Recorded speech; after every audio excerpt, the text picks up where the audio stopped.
உலகெங்கும் விரைவு பரவியுள்ள தமிழ் ஜோதிட ஆர்வலர்களே, ஜோதிட அபிமானிகளே, காலை வணக்கம். மாதா பிதா குரு தெய்வம் வணங்கி பிரம்ம முகூர்த்தத்தில் பஞ்சபூதங்களும் அருளாலும் நவகிரகங்களின் கோள்களின் அருளாலும் இன்றைய நாள் இனிய நாளாக வாழ்த்தி இன்றைய பதிவை தொடங்குவோம். பதிவு 160. அனுபவங்களே வாழ்க்கை. ஒவ்வொரு பிரபஞ்சத்தில் பிறந்த அனைத்து மனிதர்களின் அனுபவங்களே வாழ்க்கை ஆகும்.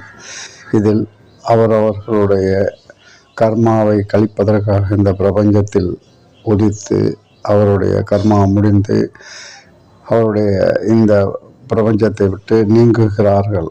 எனவே இந்த ஜோதிட அனுபவ வாழ்க்கையில் தேடல்களில் 160 நெருங்கியுள்ள இந்த வேளையில் என்ன படிக்கலாம் என சில வழிகாட்டிகள் செய்து கொண்டு உள்ளார்கள்.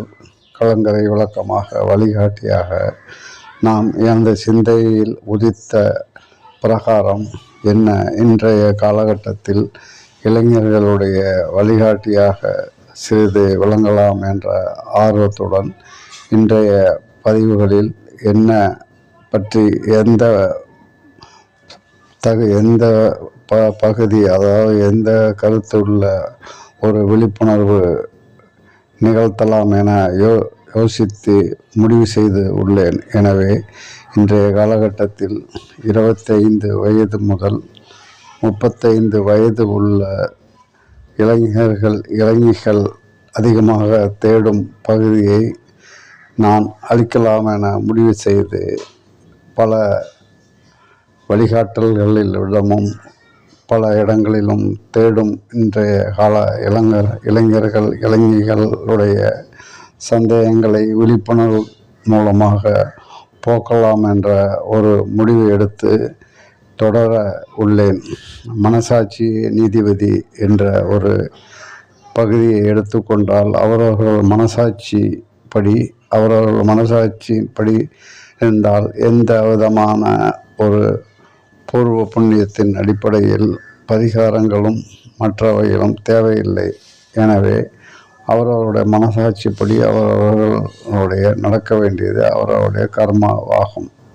இந்த பகுதியில் நாம் வியப்பு ஏற்று ஆச்சரியப்பட்ட பல விஷயங்கள் நிகழ்ந்தன. அதனை பகிர்வே இந்த பதிவு ஆகும். என்னவெனில், நான் எதிர்பார்க்காத சில சம்பவங்கள் நிகழ்ந்தன. அனைவர் வாழ்விலும் அவ்வாறு நடக்கும். எனவே விதிப்படி மதி வேலை செய்யவிட்டால் கண்டிப்பாக அவரவர்கள் வாழ்வில் மதி தோல்வி வரும் பொழுது விதி வேலை செய்யும். அந்த வகையில் நானே எதிர்பாராத பல சம்பவங்கள் எமது அனுபவங்களில் நிகழ்ந்தது. நான் எதிர்பாராத ஒரு பொருளாதாரம் எம்மை தேடி யாருக்கும் தர வேண்டுமா என அவர்களிடம் கோரிய பொழுது, இல்லை, நீங்கள் உங்களுடைய சுய தேவைக்காக வைத்து கொள்ளுங்கள் என அவர்கள் கூறுவது எனக்கு மிகவும் வியப்பாக அளித்தது. எனவே நாம் ஏதாவது ஒரு கர்மா அல்லது ஏதாவது ஒரு பணமோ அல்லது பொருளோ அல்லது பிற உதவிகளோ எதிர்பார்ப்பு இல்லாமல் இருக்கும் பொழுதே நம்மை தேடி பொருள் மற்ற உதவிகள் வருவது அபூர்வம், ஆச்சரியம். எனவே வியப்பாகவும் விந்தையாகவும் இருந்தது. ஏனெனில் நாம் செய்த ஊழியத்திற்கு நாம் தட்சணை அல்லது மற்ற வகையில் நாம் எதிர்பார்க்கலாம். ஆனால் எந்த விதமான நம்மளுடையிலிருந்து எந்த உதவியோ அல்லது எந்த விதமான ஒரு இதையும் பெறாத ஒரு நபர்கள் நமக்கு உதவி செய்கிறார்கள் எனும்போது வியப்பாகவும் விந்தையாகவும் கண்டிப்பாக இருக்கும். எனவே இந்த வகையில் எம்மை வந்து அடைந்தது என்று கூறினால் மிகையாகாது.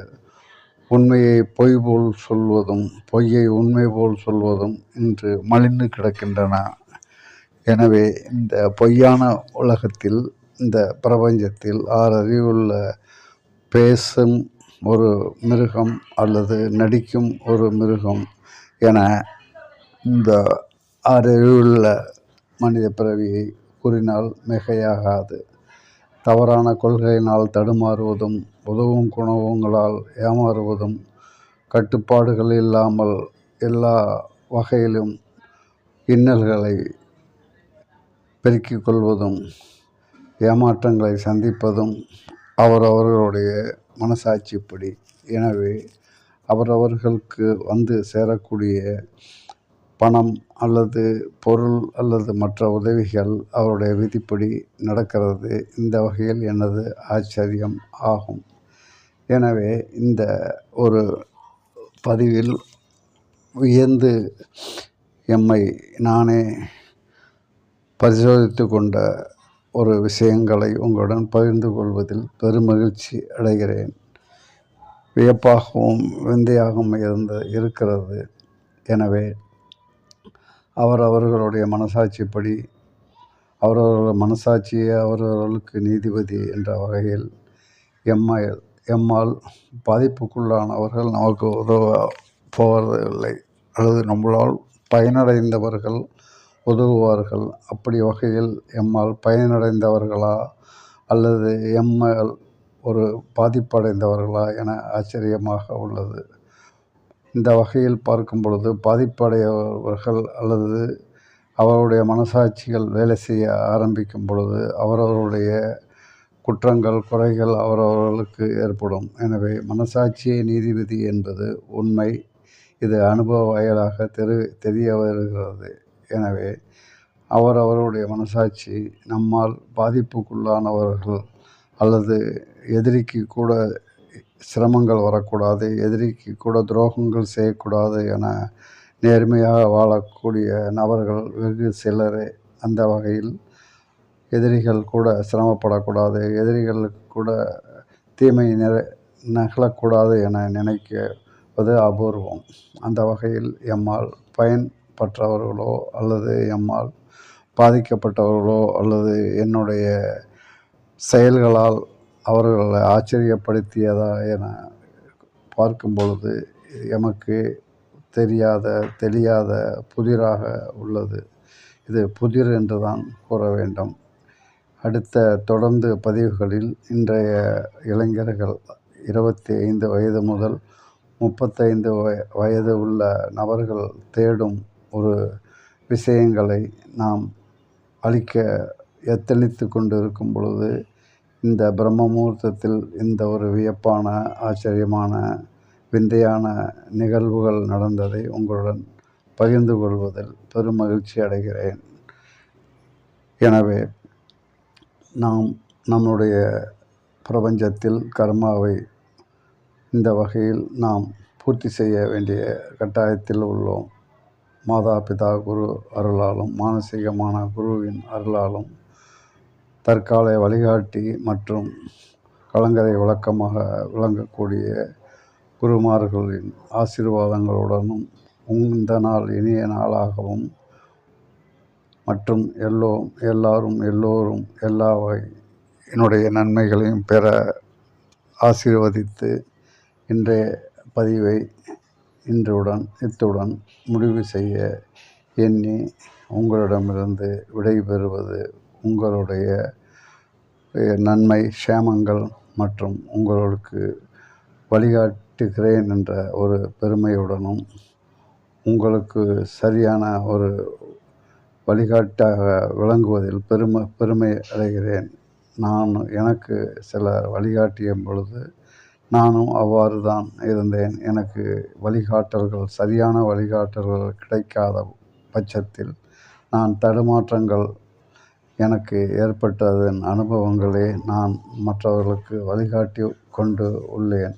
எனவே வழிகாட்டுதல்களுடைய சிறப்புகளை பற்றி அல்லது உதவும் குணத்தை பற்றி இதைவிட மிகையாக இவ்விடம் விளக்க முடியாது. எனவே தொடர்ந்து ஆதரவளிக்கும் அனைத்து உலக ஜோதிட மற்றும் நேயர்கள் அனைவருக்கும் நன்றி கூறி, இன்றைய நாள் இனிய நாளாக வாழ்த்துக்களுடன் மற்றும் தொடர்ந்து எம்முடைய பதிவுகள் வெளிவரும் எனவும் பல வித்தியாச ஒரு நிகழ்ச்சிகளாகவும் பதிவாகவும் வெளிவரும் என கூறி கொள்கிறேன். உலகெங்கிலும் உடைய ஜோதிடத்தின்பால் உள்ள ஒரு நம்பிக்கை மிகவும் அதிகரித்து கொண்டு உள்ளது. பெரும் ஆச்சரியப்படுவதில் ஒன்றும் இல்லை. நன்றி, வணக்கம். தொடரும்.